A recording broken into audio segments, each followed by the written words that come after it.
할렐루야. 우리 좌우로 한번 인사하겠습니다. 잘 오셨습니다. 반갑습니다. 아마 이번 주부터 또 장마가 시작이 된다고 합니다. 우리 또 비 피해 없으시도록 한번 점검해 보시고 여러 가지 잘 또 대비하시기를 바랍니다. 뉴스 보니까 일본에는 한 마을이 산사태가 나가지고 무섭더라고요. 그래서 항상 이 만사 부려튼튼 잘 점검하셔서 우환이 없도록 하시면 좋겠습니다. 오늘은 맥주 감사 주일로 지키는데요. 맥주 감사 주일의 의미가 뭐냐, 그리고 그것을 약간 우리가 함께 설명을 좀 듣고 또 함께 결단하고 또 감사하는 시간이 됐으면 좋겠습니다. 우리 작년에 제가 맥주 감사 주일을 지키면서 이렇게 그림도 보여드리고 이런 기억이 제가 납니다. 우리 성도님들 나시는지 모르겠는데 이스라엘 그 추수를 크게 구분하면 이 두 개로 구분이 됩니다. 하나는 상반기 추수가 있고 하나는 하반기 추수가 있습니다. 상반기 추수는 주로 곡물, 먹는 이 곡물 추수가 상반기에 이루어지고, 그리고 하반기 추수는 과일, 이스라엘의 대표적인 과일이 포도가 워낙 더운 날씨니까 이 당도가 엄청납니다. 포도, 석류, 무화과, 올리브, 대추야자, 이런 것들이, 대추야자는 말려놓으면 막 꿀 같습니다. 아주 달고, 하나 이렇게 먹으면 너무 달아서 어질어질할 정도로, 그만큼 이 과일은 이 하반기에 추수가 됩니다. 그래서 우리 특별히 상반기에 추수되는 게 곡물이라고 말씀을 드렸잖아요. 곡물 중에 두 가지 곡물이 추수가 됩니다. 첫 번째는 보리, 두 번째는 밀입니다. 우리나라는 제가 정확하게 모르겠습니다만 보리하고 밀이 그 추수 시기가 얼추 비슷합니까?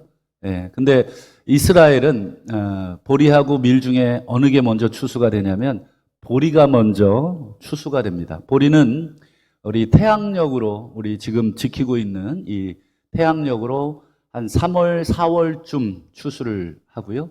밀은 5월, 6월쯤 추수를 합니다. 그래서 보리가 먼저 추수가 되고 그 다음에 밀이 추수가 되는 것입니다. 보리를 먼저 추수한다고 말씀을 드렸잖아요. 보리를 추수를 하면 보리가 한꺼번에 다 추수를 하지 않습니다. 우리 농사를 지어보시면 알지만 먼저 패는 그 곡식이 있고 나중에 완전히 패는 곡식이 있지 않습니까? 이스라엘도 똑같습니다. 그래서 보리 중에 이 밭에 뿌려놓은 보리 중에 가장 먼저 팬 것을 한 움큼 이렇게 추수를 하고 그것을 가장 먼저 어디로 가져갑니까? 제사장에게로 가져갑니다. 그 부분에 대한 규정이 우리 레위기 23장 10절, 11절에 나와 있는데 한번 보실까요? 너희는 너희의 곡물을 거둘 때 이렇게 되어 있잖아요. 이 곡물이 바로 보리가 되겠습니다. 이 곡물, 보리를 거두는 시기는 이스라엘의 그 출애굽을 기념하는 6월절 기간에 보통 이 보리를 추수하게 됩니다. 그래서 곡물을 거둘 때에 곡물의 첫 이삭, 가장 먼저 추수한 거죠. 첫 이삭의 한 단을 제사장에게로 가져가라. 그 다음에요, 제사장은 어떻게 합니까? 11절, 너희를 위하여 그 단을 여호와 앞에 기쁘게 받으심이 되도록 흔들되, 이걸 요제라고 합니다. 흔들 요자 해가지고 흔들어서 드리는 제사, 요제를 드리되, 언제 드립니까? 안식일 이튿날에 드려라. 이게 무슨 뜻이냐면 이제 저를 봐주십시오. 6월절은 달력이, 유대인들이 쓰는 달력이 있고 요즘 우리가 쓰는 태양력이 있는데 6월절은 유대인들이 쓰는 달력으로 정월 1월 14일 저녁부터가 6월절이 됩니다. 그때 양 잡고 이렇게 하는 의식이 있지 않습니까? 그게 유대력으로 정월 1월 14일이 되겠습니다. 그리고 그 다음 날 1월 15일부터 일주일 동안 무교절을 지킵니다. 그래서 여러분 6월절과 무교절은 같은 절기라고 봐도 되고 굳이 구분하자면 14일 저녁은 6월절이고 15일부터 일주일간은 무교절입니다. 이 무교절은 뭘 먹는 날이냐면 이 효모, 이스트를 넣지 않은 빵을 먹는, 그러니까 이게 얼마나 맛이 없습니까? 그것을 먹는 일주일간 그걸 먹으면서 이 고난을 기억하고 구원을 기억하는 그런 날인데, 여러분 일주일 동안 이 절기를 지키다 보면 반드시 뭐가 한 번 지나갑니까? 안식일이 한 번 지나가죠. 일주일이니까. 뭐 언제든지 간에 안식일이 지나갑니다. 그 무교절에 있는 안식일 다음 날 제사장이 그 보리의 첫 이삭을 하나님 앞에 흔들어서 드리는, 그게 무슨 절이냐면 초실절입니다. 첫 번째 열매를 드린다고 해서 초실절이 되겠습니다. 예수님 시대에는 안식일이 언제였습니까? 토요일이었습니다. 금요일 저녁에 돌아가시고, 금요일 날 오전에 이제 돌아가시고, 그 다음에 토요일 안식일 지키고, 그 다음에요? 그 다음 날이 그러면 무슨 날이 되겠습니까? 안식일 다음 날이니까 초실절이 되는 것입니다. 여러분 초실절이 뭐라고요? 첫 보리의 곡식을 꺾어서 하나님께 드리는 것. 예수님이 초실절에 부활하셨기 때문에 사도 바울이 예수님을 뭐라고 표현했었습니까? 잠자는 자들의 그렇죠, 열매가 되셨다.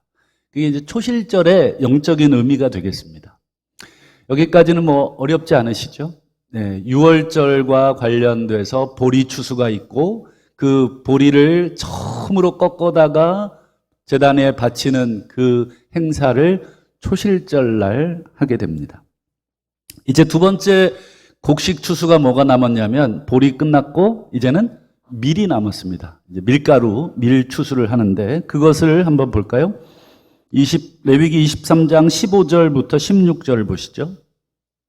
자, 안식일 이튿날 곧 너희가 요제로 곡식단을 가져온 날. 자, 요게 무슨 날입니까? 그렇죠. 이게 초실절. 아시겠죠? 예, 보리 첫 수확한 그 초실을 하나님께 요제로 제사장이 하나님께 드린 날. 그게 예수님 시대에는 그게 예수님 부활하신 날이 되겠습니다. 그날부터 계산을 해라, 세어라. 하나, 둘, 셋. 그래서 얼마까지 셉니까? 7 안식일의 숫자를 세라.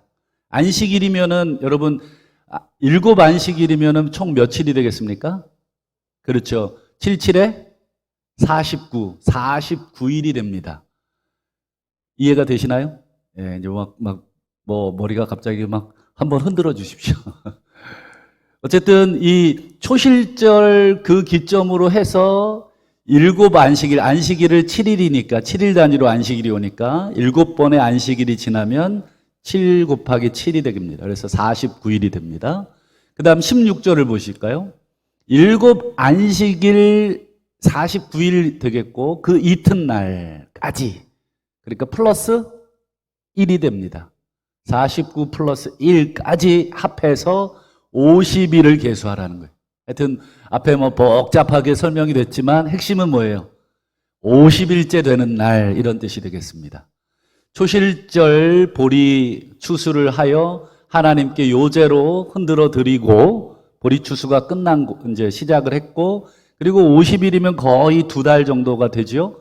그 다음에 그 날을 계수해서 새로운 소제를 드려라. 새로운 소제니까 이것도 이제 곡식의 제사입니다. 새로운 곡식의 제사를 드려라. 그게 무슨 곡식입니까? 밀이 되겠습니다.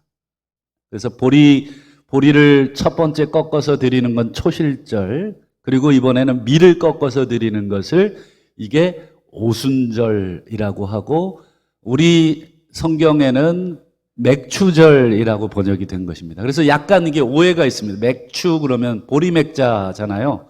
그래서 보리 추수하고 드리는 것으로 생각을 하지만 이게 아마도 번역상 우리나라는 보통 6월 초까지 6월 정도에 보리 추수를 하지 않습니까? 그리고 7월 오늘이 첫 주니까 보리 추수를 다 마치고 이제 보릿고개를 시작하지 않습니까? 그래서 이것을 번역하는 과정에서 맥추라고 번역을 했지만 실제로는 밀추입니다. 밀을 추수하여 드리는 그 절기가 맥추절이 되겠습니다. 뭐 이름이야 뭐 어떻게 하든지 간에 어쨌든 중요한 건 추수, 두 번째 추수, 보리 추수 첫 번째, 밀 추수 두 번째. 두 번째 추수의 새로운 소재를 50일을 기억해서 계산해서 드려라. 그래서 이 대부분의 영어 성경에는 맥추절이라고 해서 보리라는 단어를 넣을 것 같은데 보리라는 단어를 넣지 않고 한번 화면을 한번 보여드릴까요? 출애굽기 그 23장 16절을 뭐 NRSV나 ESV 또는 밑에 보시면 NIV 영어 번역들은 전부 다 어떻게 번역이 되어 있습니까?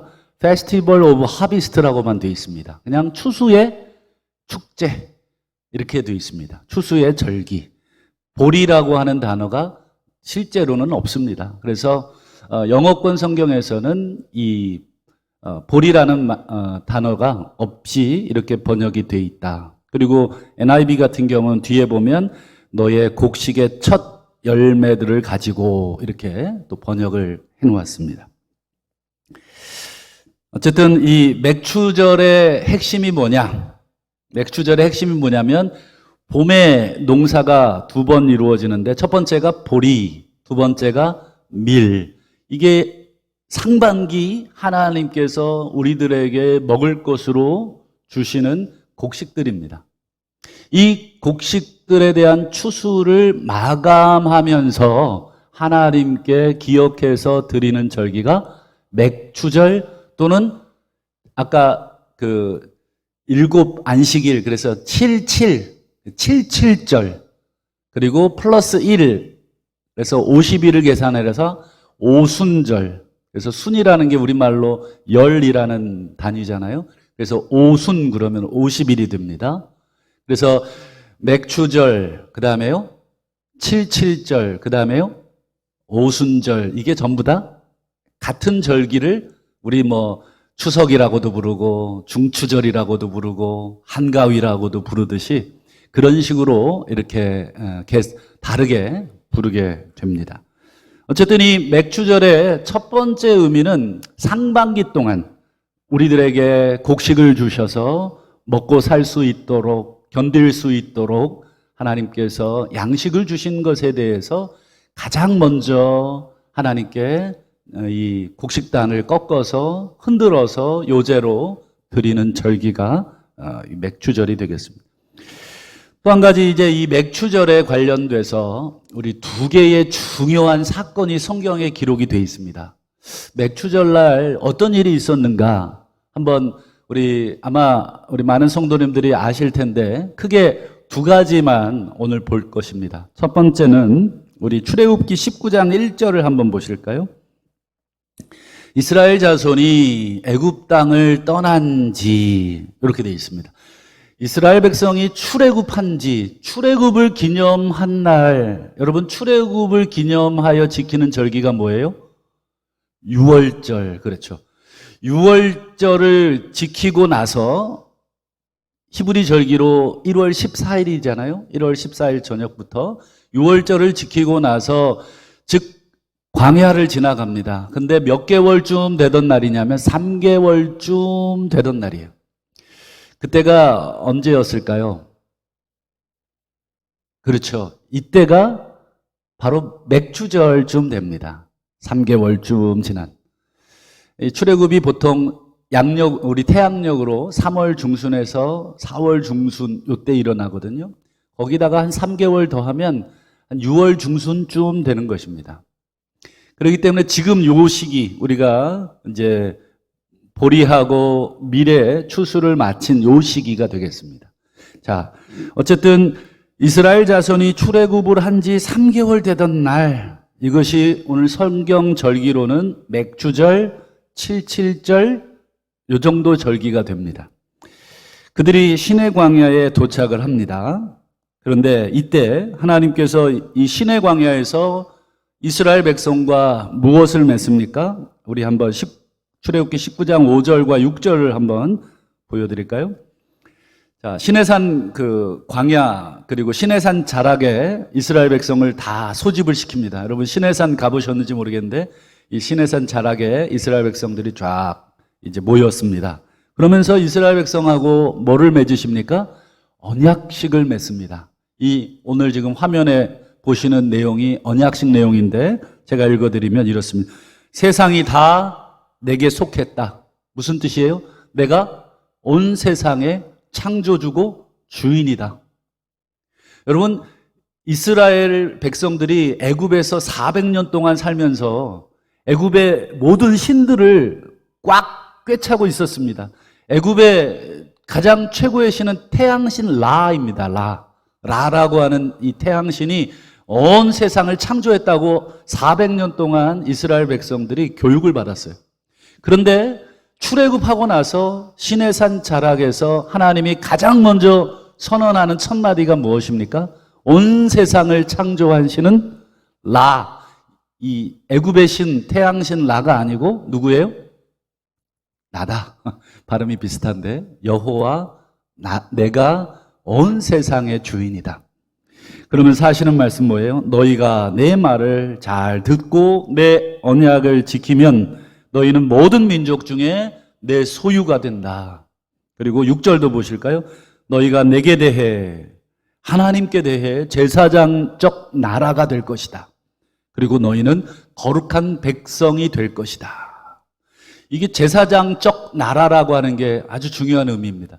이스라엘 백성을 구원해서 하나님과 세상 사이의 제사장적 역할을 감당하는 그런 나라. 아까 우리 첫 초실절 열매를 제사장에게 갖다 드려서 제사장이 백성과 하나님 사이에서 요제를 드리고 그래서 그 제사에 대해서 연락되도록 기쁘시게 받을 수 있도록 그 역할을 제사장이 했듯이 이제는 그 역할을 이스라엘 민족 전체가 온 세상을 향해 하나님을 전하고 하나님을 알리고 하나님의 복음을 선포하는 역할을 맡기신 것입니다. 이것을 뭐라고 부르냐면 언약식이라고 부릅니다. 이 언약식이 언제 이루어졌다고요? 출애굽한 지 3개월쯤 되던 그때. 그게 절기적으로는 언제입니까? 바로 오늘 우리가 지키고 있는 맥추절 또는 77절 요때 이루어진 것입니다. 요 기간에 하나님이 그냥 아무 생각 없이 이렇게 우연히 언약을 맺었는데 맥추절하고 이렇게 기간이 일치했을까요?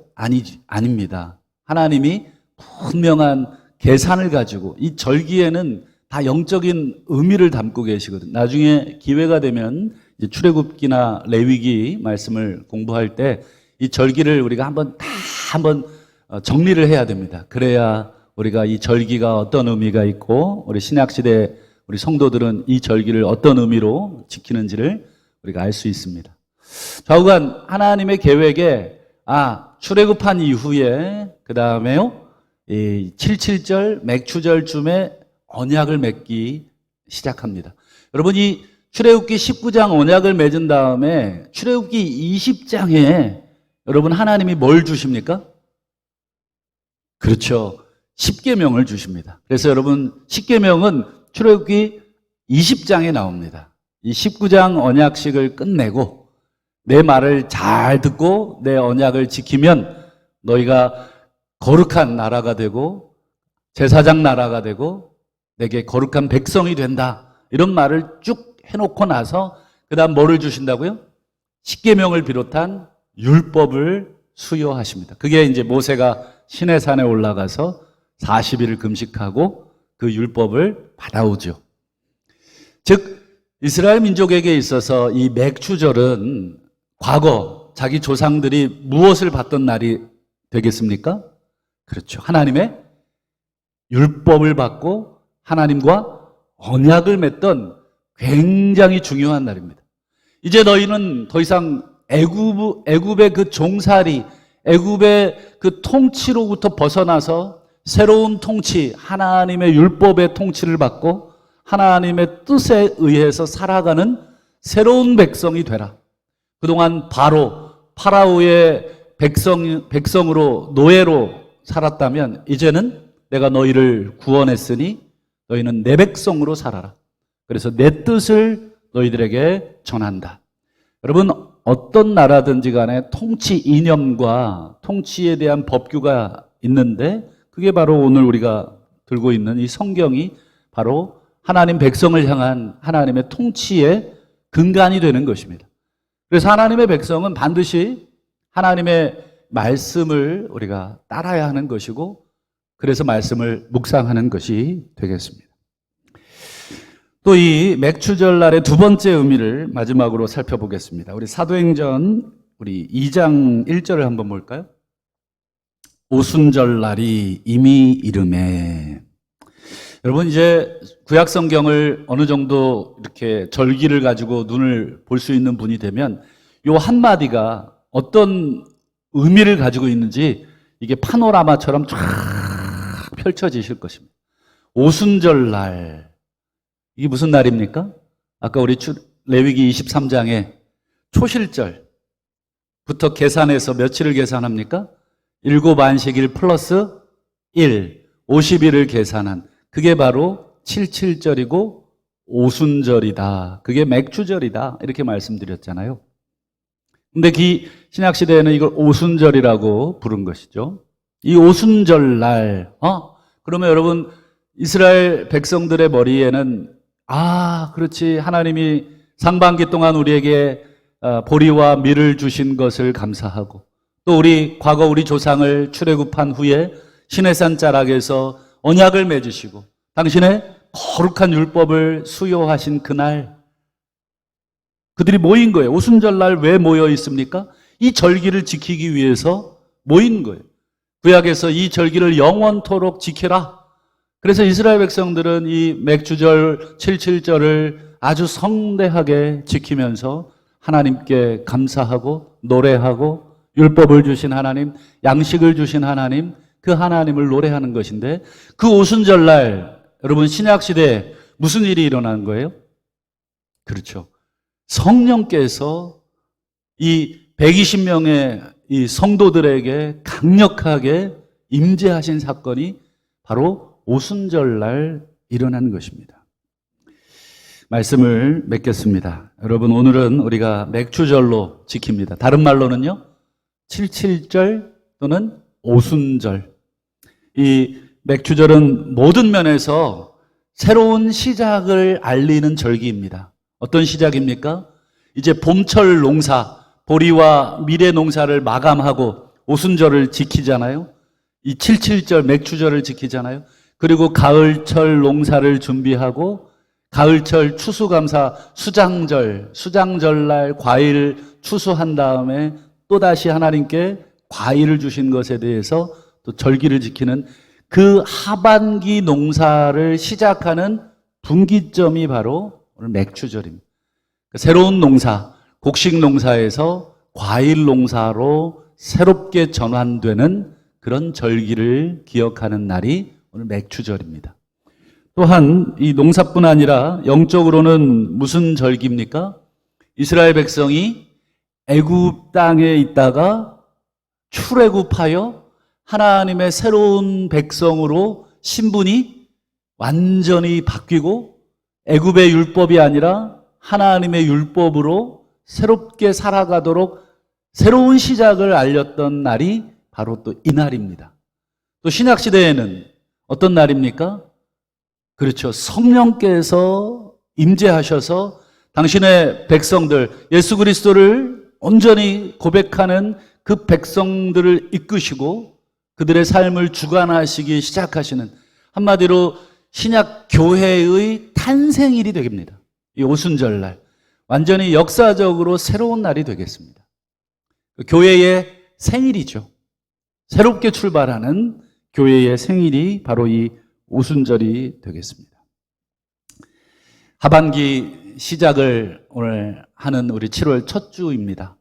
우리 상반기 동안 우리 하나님께서 우리에게 어떤 은혜를 주셨는가, 우리를 어떻게 먹이셨는가.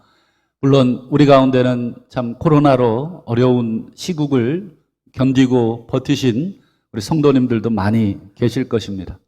그럼에도 불구하고 상반기 동안 하나님이 그래도 우리를 이만큼 먹이시고 입히신 것을 우리가 기억하는 날, 또한 우리 육의 양식보다 더 중요한 이 영의 양식인 하나님의 말씀을 당신의 백성들에게 새롭게 수여하신 날, 그리고 이 말씀을 가지고 살아갈 수 있도록 성령을 우리에게 주신 날, 이 날이 오늘 맥추절, 새로운 하반기를 시작하는 날이 되겠습니다.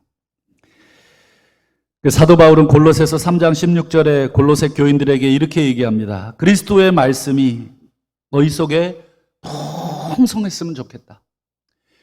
이 곡간에 이 보리와 밀의 양식으로 풍성한 것을 보면 기분이 어떻습니까? 너무 좋죠. 야, 든든하죠. 그것처럼 이제 양식을 곡간에 채워서 그 기쁨이 가득한 것, 그 이상으로 우리 안에 성령의 양식, 하나님의 백성들의 영의 양식이 가득 채워지기를 소망한다. 사도 바울이 이렇게 기도하고 소원했던 것은 다 이유가 있는 것입니다. 다시 한번 우리 마음에 지갑은 두둑한데 혹시 말씀은 너무 없지는 않은가? 혹 양식은 여러 해 먹을 양식을 이렇게 쟁겨놨는데 우리 안에 성령이 없지는 않은가? 정말 우리를 이끌어가는 것이 단순히 보리와 밀, 우리의 양식뿐인가? 정말 우리가 살아가야 될 진정한 양식은 무엇인가? 그것은 바로 오늘 이 맥추절을 맞이해서 이 육의 양식뿐 아니라 영의 양식인 하나님의 말씀, 그리고 그 양식을 우리가 먹도록 인도하시는 성령 하나님의 충만하심, 이것들이 오늘 우리 가운데 풍성했으면 좋겠습니다. 성령의 인도를 받아 하루하루 말씀을 묵상하고 그 말씀이 내 상황을 해석해 주시고 내 마음을 해석해 주시고 우리의 이해되지 않는 여러 가지들을 이끌어 주시고 해석해 주심으로 우리 안에 성령의 열매가 가득하여 마지막 이 추수 때에 이 성령의 이 9가지의 그 열매를 우리가 수확하여서 하나님 앞에 추수감사 절기로 또 올려드리는 그런 복된 인생, 그런 복된 성도들 다 되실 수 있기를 주의 이름으로 축원합니다.